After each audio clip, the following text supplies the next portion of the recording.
What's up. वही रास्ता office जाने का। बट आज जब मैं सुबह निकल रहा था तब एक टॉपिक याद आया मेरे को और सोचा कि उसके बारे में मेरे विचार मैं आपको बताऊं। और टॉपिक है what is the best speed to go to get the best mileage. अब इंडिया में सब लोग तो यही सोचते हैं कि यार कितना देती है तो माइलेज कितना है, तो सोचा उसके बारे में मेरे विचार आपके साथ शेयर करूं और आपको बताऊं कि what is the right speed to go to get the best mileage. अब काफ़ी लोग गाड़ी चलाते हैं, काफ़ी लोग रैश चलाते हैं, काफ़ी लोग स्मूथ चलाते हैं, but the question comes in what is the right speed to get the best mileage of your vehicle. It can be a 2-wheeler, it can be a 4-wheeler, but हमारा जो आज का जो डिस्कशन रहेगा that will be primarily on 4-wheeler, because मैं 4-wheeler चलाता हूँ, मेरे पास तो 2-wheeler या बाइक या फिर मोपेड नहीं है। नाउ मैंने ये काफ़ी देखा है कि लोग जो हैं दे change their mufflers to make sound, or they get some fittings done in their silencers to make that pirr wala sound. But think it over in this fashion.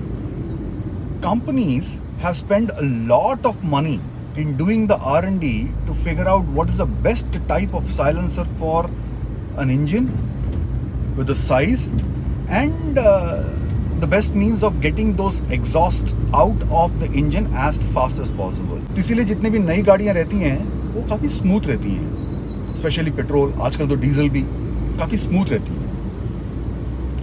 So first thing first, अगर आपको अच्छा mileage चाहिए तो जो by default जो silencers रहते हैं car के अंदर उसको ना मॉडिफाई करें। Don't modify any silencers that come over by default from the car. Making any additional sounds and all the stuff is nice to hear. But अगर वैसे करना है आपको तो try to be a race driver and go to racetrack, get a proper race car and then make those sounds. But any modification that you'll do in your car is not gonna increase your fuel economy or anything of that kind. And on top of that, आपके पास after market काफ़ी चीज़ें रहती हैं, तो magnet लगाओ, फलाना लगाओ, ढिकाना लगाओ, कोई फाइट नहीं पड़ता है, कुछ फ़र्क नहीं पड़ता है उससे। The most important factor that comes over in getting the best mileage is how you drive. अब काफ़ी लोगों को मैंने देखा है उससे ग्रीन सिग्नल होते ही हॉर्न बजाना चालू कर देते हैं and they try to pedal the accelerator too much to get out of that rush, but उससे कोई माइलेज इंक्रीज होने वाला है नहीं। अगर आपको अच्छा माइलेज चाहिए so you have to be very soft on your pedal और से very soft on your accelerator.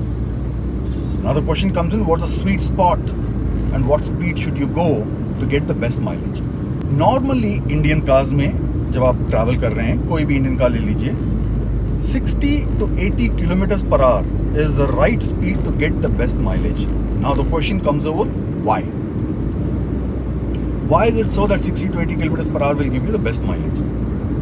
Any vehicle per se, or Indian vehicles especially that are there, are bound to go in and around 2000 RPM on the top gear, and they tend to reach a speed of around 60 to 80 kilometers per hour. So the objective of you driving has to be such that don't accelerate all of a sudden, don't increase the RPM of the vehicle while coming from the signal to 2000 or beyond, and then try to go as fast as possible. कोई use नहीं है उसका।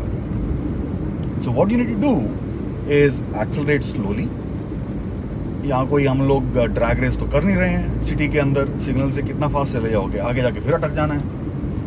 इसीलिए accelerate smoothly when you start from a signal and try to see if you can maintain the speed between 60 to 80. अब ऐसा नहीं कि यार एकदम से फास्ट चले गए और 60 में पहुंच गए और यार 60 के 80 के बीच में पहुंच गए और बोल रहे कि यार मेरे को अच्छा माइलेज नहीं आ रहा है। No, you should accelerate smoothly and then slowly reach और try to get 60 kilometre an hour. खैर सिटी में काफ़ी डिफिकल्ट रहता है एंड हाईवे में काफ़ी लोगों को तकलीफ होती है to go at 60 kilometre an hour, और sorry 80 kilometre an our.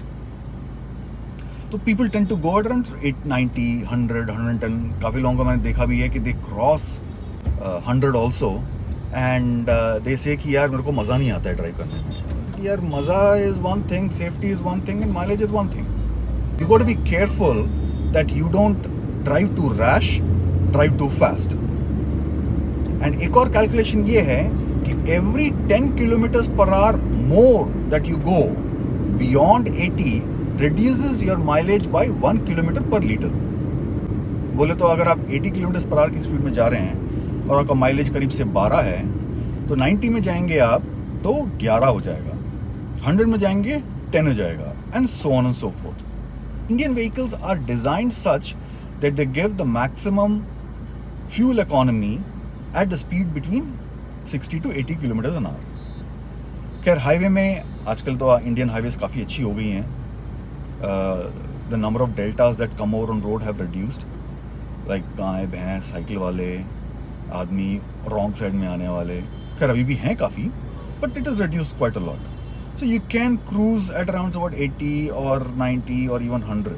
Second thing, अगर आप सिटी में जा रहे हैं तो as I said, try to maintain 60, not more than that, and you'll get a very good mileage.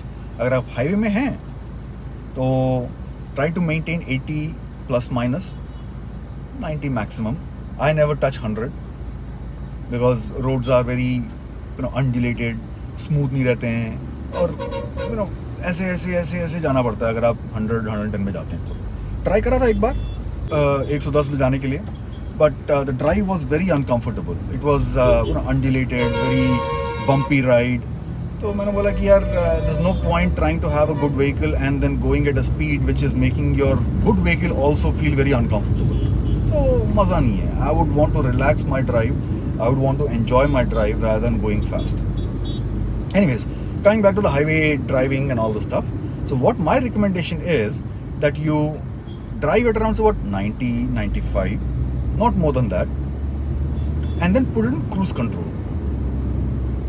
If your vehicle has cruise control, and cruise control का फायदा ये रहता है that the vehicle will maintain that speed without you pressing the accelerator.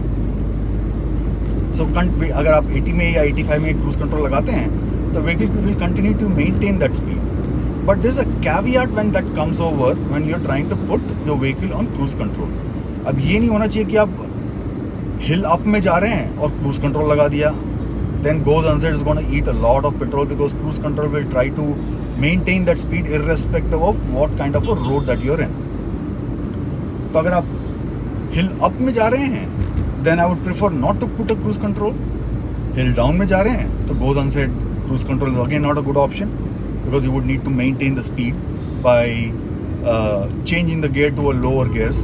It's the same thing that we discussed in the last video. Automatic versus manual में मैंने वो आपको बताया था.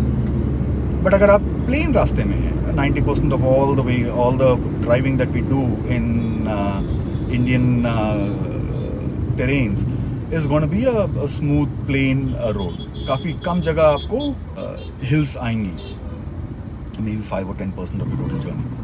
बट अगर प्लेन रास्ते हैं तो बेस्ट इज, अरे मैडम कहाँ घुस रही है यार, अब ये भी एक ढक्कन इंसान पर तेरी,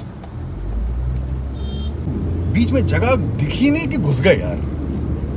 इस जगह प्लेन रास्ता है like this, go at 85, put the cruise control and just relax. So cruise control will try to maintain your or will maintain your speed at whatever speed that you have set, and उससे आपका जो total petrol consumption है वो काफ़ी कम होगा, because the vehicle is trying to manage what is the best speed to go, how much acceleration to press. अगर आप manually करते हैं तब ज़्यादा एक्सीलरेटर दबा देते हैं आप, just to gain the speed, additional speed, and maintaining it manually at a constant speed is very difficult.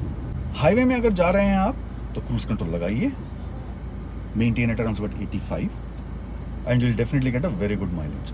So again, just to reiterate, अगर आपको अच्छा माइलेज चाहिए तो you should maintain a speed of 60 to 80 kilometers per hour, especially for Indian vehicles in Indian roads. आप try करिए ये and आप देखिए आपको कितना माइलेज डिफरेंस आता है.